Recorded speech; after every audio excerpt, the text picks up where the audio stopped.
I've had this 15 Pro at my disposal thanks to a friend who's lended it to me. Now it's been 3 weeks that I've spent with this device, and he is actually using an older 12 mini that I had that was a spare one. So he's like, please let me get my let me get my 15 Pro back. So I want to get this back to him. But you know what I realized while just using this is that a little while back, I did a comparison of the 15 Pro or the 15 Pro Max and which one I would choose.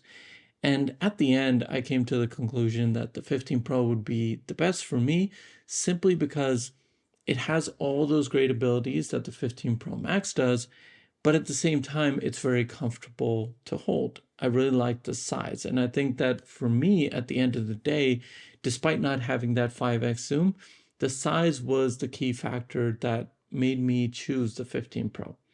And now just having this, having the Pro Max, having my 13 mini, which is the daily driver, I began to think that if I really had to upgrade the mini, I think the 15 Pro would be the one to go for. So in this video, I want to share why I would choose the iPhone 15 Pro as the replacement for a 13 mini. First and foremost has to be the size, because if you look at the 13 mini with the Kadabe sheath case on it and the 15 Pro with no case on it, they're very identical in terms of width. There's not much of a difference. And I think that's one reason why this has been such a comfortable transition for me, especially without a case. Like, I haven't put a case on it. I did have the Andar leather case on it, but I've taken that off for now.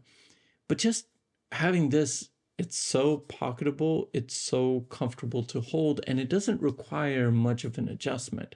And the same can be said for the standard 15. So if you are somebody that doesn't really care about the Pro phone, then the standard 15 is going to be great. And at the same time, it's made from aluminum, so it's going to be light. And that gets me to my second point. This is really light. If I hold both of these side by side, because this has that titanium and this has a case on it, they're very identical. So I found that when I had the case on this 15 Pro, it became a bit uncomfortable for me to use. But without a case, I've been okay. Even though it was still a little bit of an adjustment, but overall, I've been okay.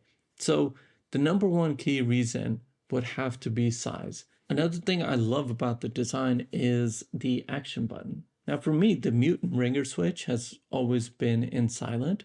So my 13 mini or any prior device that I used, it was always in silent. So it doesn't matter having this button. But over here, you have it as the action button. And what I love about that is that I've tied it to a bunch of different rooms in the house where I can just turn on and off the lights. For example, I'll give you a scenario. Every evening when I'm watching TV, I always keep my phone face down on the sofa arm.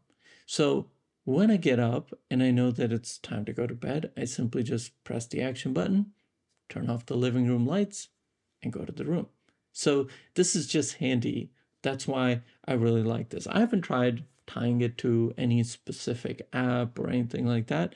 But for me, those home automations, just a few toggles of the different rooms in our house is really helpful. Same thing when you're coming home, you simply just press the action button, turn on the living room lights or this room's lights, and there you go.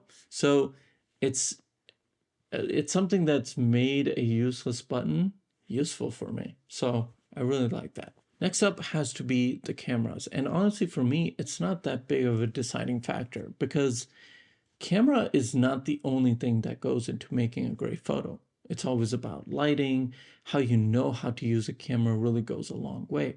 So I could show you 2 photos that I've taken with both of these devices, and you might pick the winner being the photo from this one simply because I knew what to do with this camera, and this one I just didn't even bother with. So honestly, camera is not that big of a deal for me, but what is great here is ProRes capability.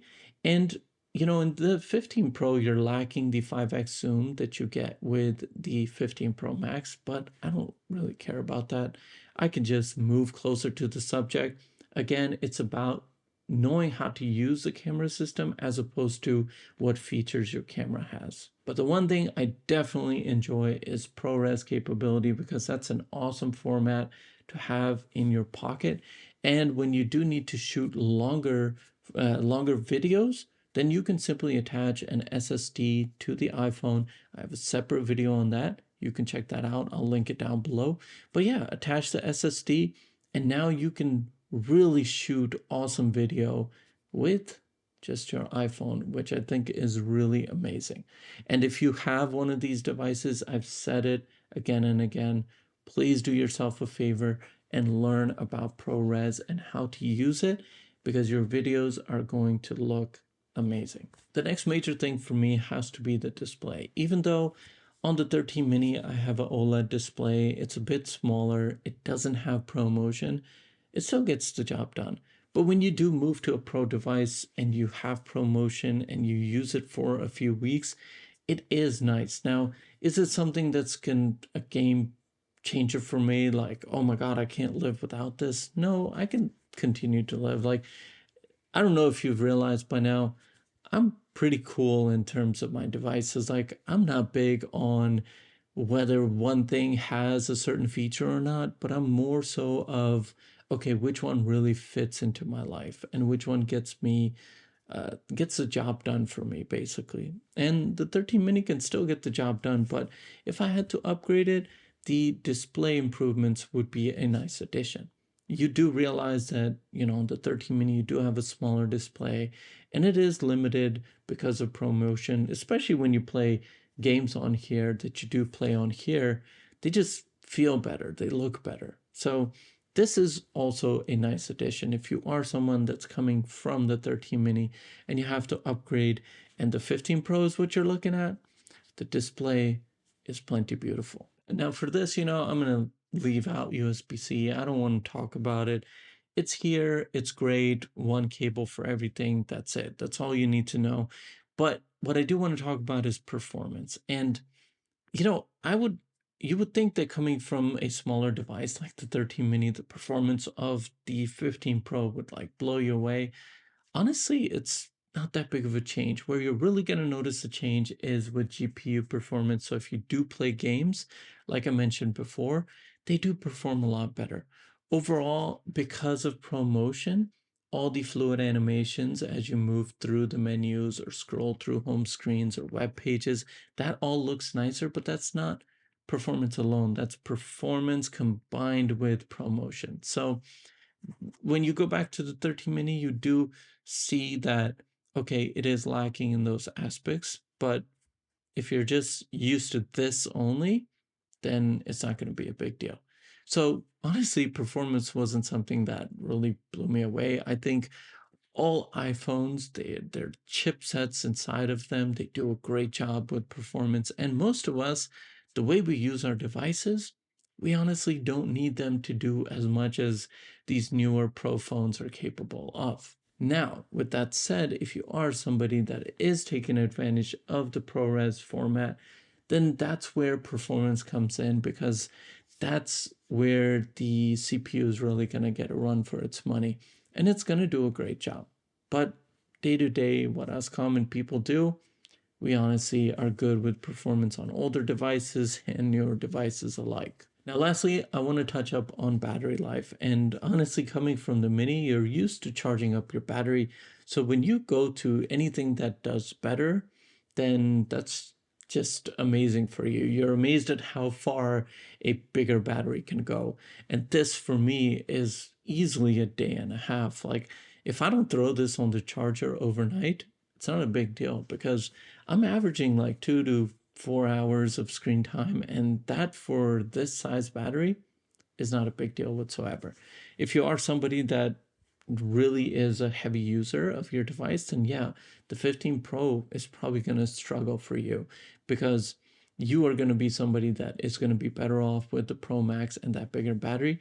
But for me personally, this is great. So no complaints in the battery department. Overall, the 15 Pro is a wonderful device. And, just spending these last couple weeks with it made me realize that if I really had to upgrade the 13 mini, this is the right device to go for. Like I said, the size and the weight of it, it's really not changing a lot of things. And at the same time, you're getting a bunch of improvements across the board.